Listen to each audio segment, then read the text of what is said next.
what is the big idea for Noshi? There's not a short answer to that question. I'll try and keep it as short as possible. My kids were picky eaters. I did some research. The solution to picky eating was staring everybody right in the face. All it said, the research I found said, was if you give kids more responsibility in the preparation of their food, they will eat it. It's really, really simple. If you think about, being a grown-up in a dead-end job, and you've got a boss who you hate and he doesn't trust you and he doesn't give you any leeway to do anything beyond what he wants you to do, and he has no imagination, that job's miserable, and you turn up every day and you sit there and you do the bare minimum and then you go home. Whereas if you have a boss or a teacher who trusts you and sees something in you and wants to give you, reason to make the job your own or make your art class your own, if they give you the freedom to use your own brain and to work at your own pace and under your own terms, generally speaking, the results are a million times better. So all I'm doing is creating that dynamic around family meal times. As a parent, if you give your child more freedom, instead of saying, put down those crayons, put down that iPad, stop watching that YouTube video and come and sit here and eat this food, which I have prepared for you. Instead of saying that, say, come up to the table. There's some stuff here that you can use yourself. It's all about autonomy. If you give your child responsibility and make them feel part of the conversation and make them feel that you respect them as an equal, of course, there are kids who are never going to respond well to that regardless, but most kids will. And those kids will ultimately stop and think about what's gone into their meal, into the preparation of their meal, the ingredients and the effort. And all kids want to do with their parents is prove to them that they can complete a task and make their parents proud of them, right? So if you say, this chicken sauce is for you to use, they can't believe their luck. They can't believe you've given them anything to do. And just to wrap up quickly, because I know I'm droning on, there's a reason children love condiments. Historically, we all know that kids love condiments. They love ketchup, they love chicken sauce, they love ranch dressing. A huge part of why they love condiments is the fact that it's the only time during a meal they're given any responsibility. And you can just see their faces light up as they take the ketchup bottle off the table and put the ketchup on. And that's really all I'm trying to do here. So I mean, just quickly staying, where did that come from? I don't know. Not as old as you, but I believe I'm not 5-6 years old, right? So maybe in the mind, but as far as where did that come from? Understanding that, hey, kids want to play with all these different food items, they want to have more responsibility even though they're in the younger side. Where does that come from? Research. I mean, I literally, as I say, I was a stay-at-home parent. Neither of my children was interested in food. I had always spoken to them as equals. I was always quite proud of the fact that we had a really good relationship. We talked a lot. My children were 4 and 8 when I started Noshi. So I didn't want to do what every other parent does in that situation, which is lose their temper, become frustrated, get short-tempered with the kids. I wanted it to be a harmonious relationship. And so that was I don't even know what I typed into Google, but it didn't take me long to find the answer to that question, which was to say, you can create that dynamic just by giving them more responsibility. And so I was also doing volunteer work at the time. I was visiting the elderly, and this lovely old couple I used to go and hang out with on the Upper West Side, and we would talk about this. And one day, Peggy, the wife, emailed me, and she said, I've got a business proposition. And she had watched an episode of Shark Tank, ironically, where 2 women had been given a deal for a product which made Peggy really angry, because it was edible multicolored cookie dough, and it was neon colors, and it was full of artificial colors and flavors and sugar and preservatives. And she sat there and thought, there's got to be a healthier version of that. What is it? And so she was thinking about that, tied it in together with the conversations we had been having about my kids being picky eaters and my needing to find a new career, because I had worked in the fashion industry for 20 years and had extricated myself from that to look after my kids. But I was now at that point looking for a new career as well. And we had laughingly suggested that this new specialist subject of mine was going to be my new career. So she had this idea. And I was due to visit them the next morning, and we talked about it, and it literally took us about 5 minutes to work it out. It is a set of different tubes with different colored organic fruit and vegetable puree in each tube, like a paint set that kids can use to decorate their food. There's going to be carrot puree and beet puree and pea puree, and then there's going to be strawberry puree and peach puree and blueberry puree. And I thought it was a really, really good idea. And because Davy, our youngest child, had just started preschool, I suddenly had this 3-hour chunk of time every day. And I just started using it to work out whether this was a viable business proposition. Yep. And I believed in it enough to just sort of stumble forwards with it. I had no industry experience. The food industry is notoriously impossible to get your foot in the door. I mean, I literally sat down I do remember sitting at the computer and typing how to launch a food company and how to create a food product, and just drawing blank. That the answers you get to those queries then anyway were completely unhelpful. They didn't get me any way forwards. I was only given a sort of a leg up, I suppose, when I was contacting packaging companies with a view to ordering pouches. At the time, we were looking at pouches like the Ella's Organic Kitchen pouches and what are the other ones, and those ones. One of the people I contacted at one of those packaging companies happened to be on the side a food startup advisor. So she and I worked together for a short time, and she was the one who really started telling me what I needed to do. You need to have a co-packer, you need a food scientist, you need a packaging designer. Those are the 3 things. If you're starting a food company or any CPG company, food and beverage, those are the 3 things you need. You need a food scientist who can turn your crazy idea into something that can be legally sold in stores across America. You need a co-packer, which is a manufacturing facility who will rent you time and space inside their facility. They'll rent you staff and machinery. And you obviously need one of those because none of us has got the same budget as Kraft Heinz or General Mills, who own their own facilities. So you need a co-packer. And so that was what gave me my first push. Now, and let's stay on that. So when you're actually making the first production run, you're getting the product. So like, do you remember like the earlier days, like when you got the first production run? Like, can you tell me a bit about that? Yeah, I remember all of it vividly. I often wish I couldn't remember any of it, to be honest.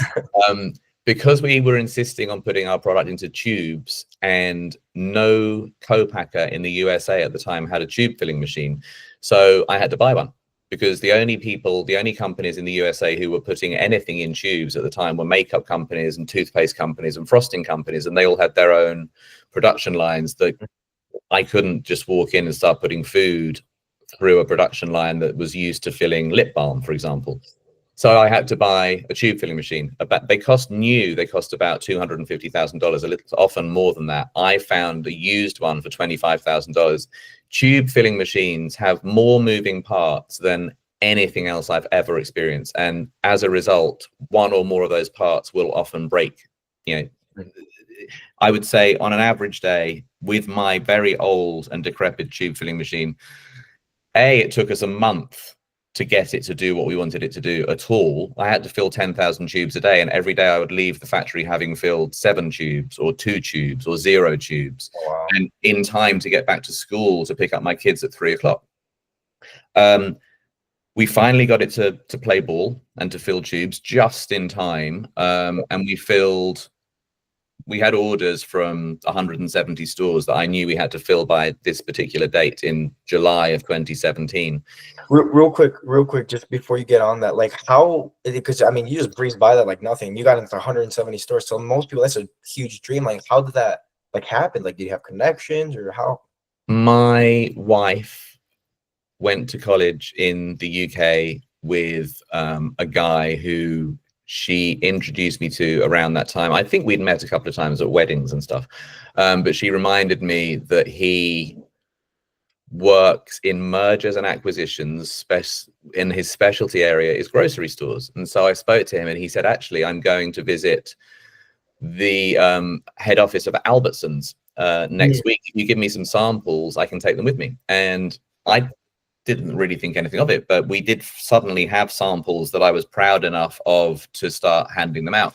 He took these samples and gave them to a lovely guy called Larry Hansen, who was the national head of sales at Albertsons. And Larry was the man who got this project into stores, because he said, this is really interesting.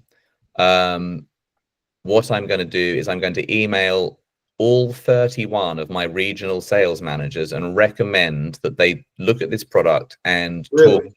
Yeah. And talk. And he said, but you have to phone each one of them individually and pitch this product to them. And he said, it's up to them whether they decide to carry it in their stores. Mhm. So he sent me the list of their emails and their phone numbers, and I worked my way through it. And there were about 4 women on the whole list. And I thought, okay, well, I'm going to start with one of the women because she might be a mom and she might therefore understand what I'm trying to do here with, you know, the picky eating. And that'll just give me a nice confidence boost to then start working my way through the others. I called this woman. She could not have hated the product more. She absolutely hated it. And she then sat there and on a Zoom call and proceeded to tell me why she hated it and how many different ways she hated it and why it was a bad idea and why it should never have been. And I just sat there shell shocked. And we ended the call and I said, thank you for your time. And I sat here blinking. And then I was like, I can either shrivel on the vine here, or I can just gulp, take a deep breath and work my way through the list. And so I worked my way all the way through the list and I called all of the other 30 people. 5 of them agreed to carry the product in their stores. They then referred me to their distribution company, and it took me, I would say realistically, 4 months to get set up with their distribution company. And you have to work with a distribution company in this country. There are only 2 national distribution companies. I won't say any more than that because they serve a purpose. I don't think you'll find many CPG founders who love working with distribution companies, but it is a part of the process that is part of your pipeline, is an essential part of your pipeline. And then once I was set up with the distribution company, I went back to those 5 sales managers and I said, we're in the system. And they said, okay, great. And that's how we got into those stores. What was the pitch, or what was like the offer? Well, I had sent them all samples, so they all had the stuff on their desk and they all knew what it was. Food paint was an interesting product because, you know, obviously Peggy explained the concept to it and I immediately saw something there. These 5 sales managers immediately saw something there. Every child we have and had and have ever shown food paint to immediately understood the mission, basically, because of what I just said. Kids love it when you give them responsibility, when you acknowledge their existence and acknowledge that they're not complete idiots. If you sort of remind them that you think they're smart and capable and that you trust them to do this, they love that. So we knew we had kids on side, and people either did or didn't understand what I was trying to do, and enough of them understood to keep giving me the confidence to keep moving forwards. Got it. Okay, so you pretty much get to 140-ish stores, and from that point, what happens? Right. So we filled those 170 stores. 7. In July 2017. I then was due to go back to the UK to visit my mom, and so I left. We left as a family. And about a week after I got to my mom's house, I got an email saying that we were also being launched into a grocery chain called Jewel Osco. And Jewel Osco, I had never heard of it. You serious? No, because because people from Chicago are gonna hate you, man. Right. Okay. I'm sorry. I'm really sorry. No, I'm not kidding. But they said, yeah, we're putting you into all 165. I was like, there is a grocery chain in the middle of America with 165 stores, and I've never heard of it. So within a month of us launching, we were actually in 300 and whatever 175 plus 165 is. It was like 350 stores. Yeah. And that was great. But again, I had never understood the importance of distribution, and I also didn't understand the importance of marketing. I had designed the packaging myself. I thought I was a creative genius because of my background in fashion. Designing successful food packaging is an art, and it was something I had no experience of. I designed our box, which was about this big, not much, I mean, probably not. It was significantly bigger than a cigarette packet, but not really. It had a cutout panel in the front so you could see the tubes inside. I thought that was cute. It's called food paint. Let's make it look a paint set. People thought it was paint. The few people who saw it on the top shelf in these stores thought it was paint. And sometimes somebody would have time enough on their hands and be curious enough to pick a box up and read it. And sometimes those, you know, a percentage of those people would then buy it. You have to sell 2 units per store per week of a CPG product to make it viable. You really need to be selling at least 3. And that doesn't sound like a big number. It is. It just is.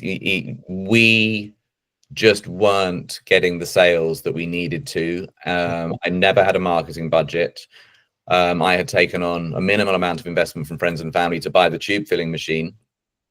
And we just sat in those stores and we sold just about enough to pay the bills, but it wasn't growing. And that went on for about 2 years until I decided in the spring of 2019 to commit to spending the money on a booth at Expo West, which is the US's largest natural and organic food show. It's huge. Yeah, of course. And I went there with my little booth and with my little hand painted, printed backdrop, and children kept walking away from their parents and coming up to our booth. Now I've got videos of all of them. They kept getting lost. Their parents kept losing their children because the kids would spot our booth, and because of the branding was so kid friendly, the parents would wander off and the kids would suddenly come circling back through the crowd, and some of them were like 3 years old, and they'd stand there and start eating the food paint out off our thing, and the parents would all suddenly, there'd be an announcement, I've lost my child, and invariably the child would be at our booth. And so again, I'm like, this is great because we've got the kids there, but the kids aren't buying this stuff, and I need the grown-ups to understand this stuff. And there were nothing really happened for 3 days. And then on the very last day of the show, this unbelievably young guy walked out of the crowd. And I'm standing there going, maybe it's time to admit defeat here, because I haven't picked up any new stores, and the stores we're in, it's just not selling. This is a bit scary. And then this young guy walked out of the crowd and started asking me lots and lots of questions. He was so young that I actually didn't take him seriously. And he had his lanyards flipped over, so I didn't know where he was from, because often store buyers flip them over so you don't harass them and whatever. And he asked me lots of questions, and there were other people coming and going, and I was talk to them, and then I would politely come back to him. And he said, okay, great, really nice to meet you. Here's my card. There's a link on it. Can you go to that link tonight from your hotel and fill in the questionnaire? If you've got any questions, drop me a line and I'll help you finish it. And I was like, yeah, okay, nice to meet you. And he walked off, and I looked at the card and it said Walmart on it. I was like, oh my God, come back. But he'd gone. So I was like, oh my God. I went back to my hotel, immediately found an excuse to email him and said, can you help me with the answer to question number 2? And he came back to me, and we started a conversation, and he said, look, I'm not the right buyer for this product, but I'm friends with the woman who is. I'm going to put you in touch with her. And he did, and we scheduled a call about a month later. And she, over the course of an hour, she got towards the end of the call, and I'm really sorry. Did you hear my computer beeping? I'll start this answer again. So he answered my question, which wasn't really a question. It was just my excuse to contact him. And he said that he wasn't the right buyer for this product, but he was friends with the woman who was, and he was going to put me in touch with her. So she and I had an hour-long Zoom call about a month later. And by the end of the call, I suddenly realized that we were going into Walmart. And like just like that. And she said, the only thing I want to change is your packaging design. And I said, and it's funny you mentioned that, because we've just redesigned it, and I'm actually going to have proofs to show you on Monday. The call was on a Friday, and I said I can get proofs to you by end of day Monday. We hadn't redesigned the packaging at all. And And she's like, "Oh, that's amazing! How brilliant! What fortuitous timing!" And I said, "Yeah, I'll touch base with you on Monday. I'll send through the designs." And we ended the call. I immediately called one of my advisors and I said, "Help! I need a packaging designer." He put me in touch with a packaging designer. She got the brief immediately. We had final designs that I was happy with by the Sunday, and I sent them through. They were on this woman's at Walmart's desk before she got to work on Monday morning. Wow. And we went into 200 stores that October. That's beautiful. When you guys did like have that moment, I don't know if it was like after the Zoom call or maybe it was when you actually got into the stores. Like between you and me, man, like how did that feel? You know, putting so much effort in getting to that point. I've just realized they weren't Zoom calls. All these calls I've been talking about being Zoom calls, they weren't Zoom calls. It was in 2017, 2019. They were phone. Doesn't matter. But I tell you what, I remember them all so well. That's probably why I think they were Zoom calls, because I can remember the things we were saying and the things they were saying to me. I don't understand. I really believed in Food Pain, and yeah, as a founder, of course, you have days of doubt, periods of doubt, and the creative process. There's that meme where the creative, day one, this is brilliant. Day two, this is awful. It's definitely like that. But for the most part, whenever I got like something that validated my persistence and validated the idea, I would just sort of think, yes, I was right. Or yes, I am right. This is a good thing to be doing.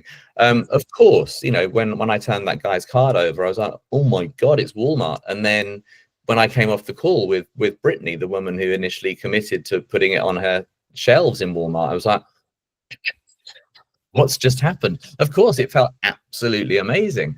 But I had no experience of the industry, and a part of me didn't realize. I mean, a big part of me did realize, but a part of me also just assumed that this is how things work in the industry. Like, I've come up with an interesting product. I was lucky that this young guy walked out of the crowd, but maybe it deserves to be in Walmart. Maybe this was always going to happen. Do you think having that there's a word I'm blanking right now, like not knowing everything, like not really knowing how tough it is, could actually help you in the beginning to actually give you that? Absolutely. Push? If I had known then what was going to happen over the following 7, 8, 9, 10 years, would I have still done it? Probably yes, but only because I would have known what was going to happen and how I was going to deal with it. But of course, I'm 53 years old now. I was 43 when I started it, which isn't young, but it's not as old as I am now. I definitely had more energy and enthusiasm then. I hadn't been beaten up by the industry. This industry really, ask any CPG founder, this industry really beats you up. You've got to be really, really tough and tenacious to hold the course. I definitely had much more energy and enthusiasm then. I definitely thought that we had come up with what could potentially be $1 billion idea, that it was a unique food product, and not many of those come along every day. Yes, of course, there's a huge disadvantage to creating a unique food product, which is you have to explain to people what it is and why they need to buy it. But I always thought that the flip side to that would be there would be a tipping point. People would start buying it in huger and huger numbers, and then General Mills would come calling with checkbook in hand. And of course, that hasn't happened, because this is the real world. In the same way that you don't win the lottery, you don't win the Powerball. The stories you hear on how I built this, they're few and far between. They're fascinating to listen to, and they're very inspirational, but they are few and far between.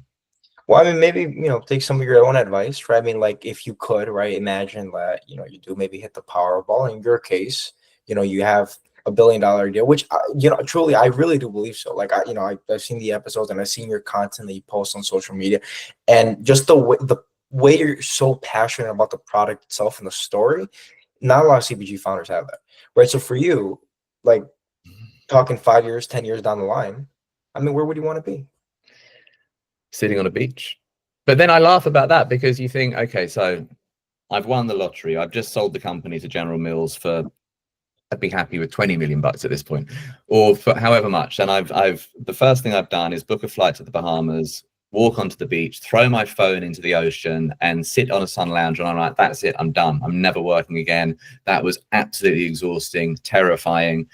I'm glad I did it, but my God, I need a break. And then, of course, I know as an entrepreneur what would happen next. I'd sit there for a week. Yeah. I'd get increasingly more and more bored. I'd sit there and there would be crazy ideas rolling through my head. And suddenly I'd go, oh my God, I've had the next big idea. I'm going to do that. And then I have to go and buy a new cell phone.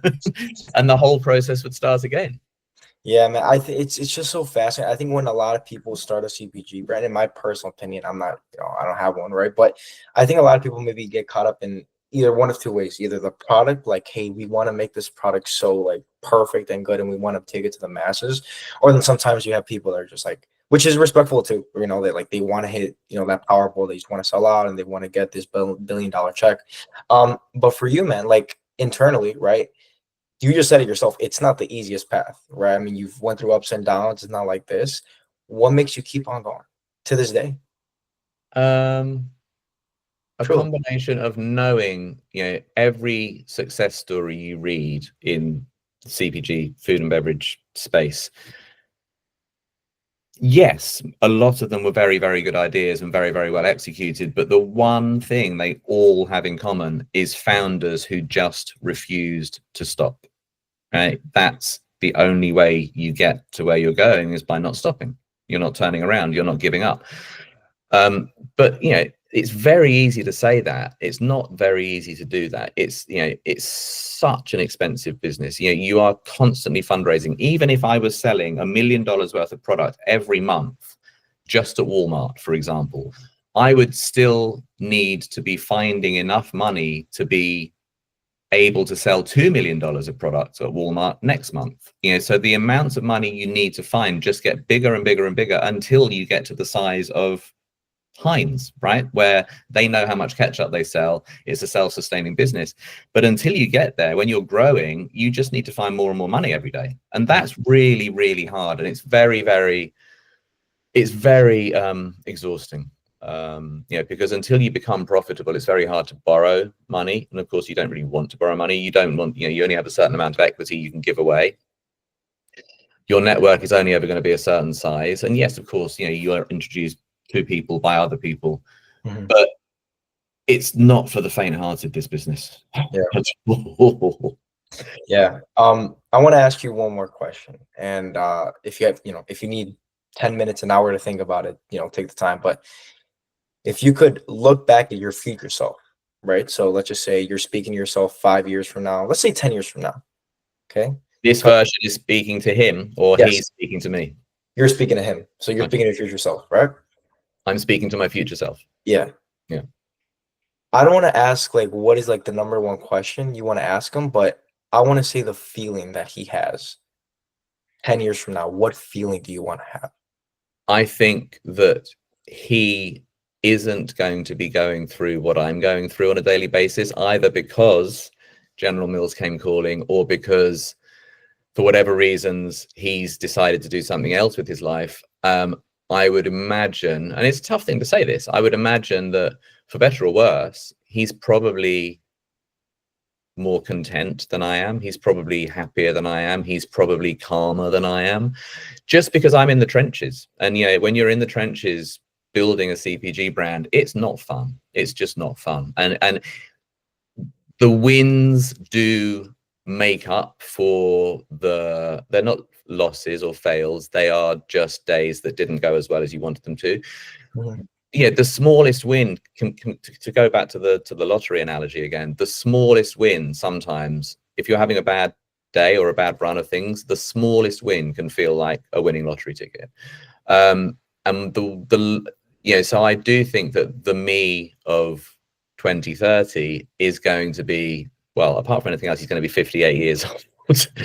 So he's probably going to need to be leading a calmer existence than I am, but I think he probably is going to be leading a much calmer and more fulfilling existence than I am, which is not to say this isn't fulfilling. It's wildly fulfilling, but it's just, I can't even begin. I've written a book proposal, all right, and when I was writing it about my misadventures in the food industry, I'm just writing it over Christmas, I'm like, stuff kept coming back to me on a daily basis. Like, I suddenly remembered a phone call we had with a really famous actress with a view to her coming on board as a sort of celebrity ambassador. it was not, she was in LA and it was 9 o'clock in the morning in LA, and she had obviously not slept and was under the influence of drugs and was taking this. And I'm thinking, what is happening here? I'm trying to sell organic food to kids, and I'm on this call with this person who is scaring the crap out of me because she's deranged. Every single month of running a business like this, building a business like this, it brings wilder and wilder stories. And lastly, the final lottery analogy. In the spring of 2022, my wife was 2 years into a really serious case of long COVID, and we had decided that she would move back to the UK to live with her parents for a few months while I tried to salvage Noshi. Because I couldn't look after her and salvage the business, and it looked at the time as if she was never going to work again, and we knew that we were dependent on Noshi succeeding for our future. And so she was not here. I was sitting here having a panic attack every day, and one day I suddenly remembered that right back at the beginning of Noshi's existence, like 2 months after we came up with the idea, I put a Kickstarter online and Shark Tank saw it. And we were way too early for them at the time, but they said, look, stay in touch. I had all of these email addresses from Shark Tank. So I'm sitting here in the spring of 2022, like, I'm out of options. I don't know what to do here. I can't feed my family. I can't pay the rent. Oh, I've got those email addresses at Shark Tank. Presumably, they might be more interested now because we're selling in Walmart and I've got this crazy human interest element to the story. I'll send them an email. But it really did feel, I remember pressing send. I sent this group email to everybody I knew in the Shark Tank production office, thinking, this is crazy. This is like buying a Powerball ticket. This is no way to hope it's going to lead somewhere. I'm not going to win the Powerball. I'm not going to be on Shark Tank, but I don't have any other options here. So I'm going to press send. And I pressed send, and they replied 18 minutes later. And within a month, I was confirmed on the next episode, on the next season of Shark Tank. That is beautiful. Tomo, thank you so much for having on the podcast. Pleasure having you on, and we're going to have the next one very, very, very soon. Thank you for having me. It's been a pleasure.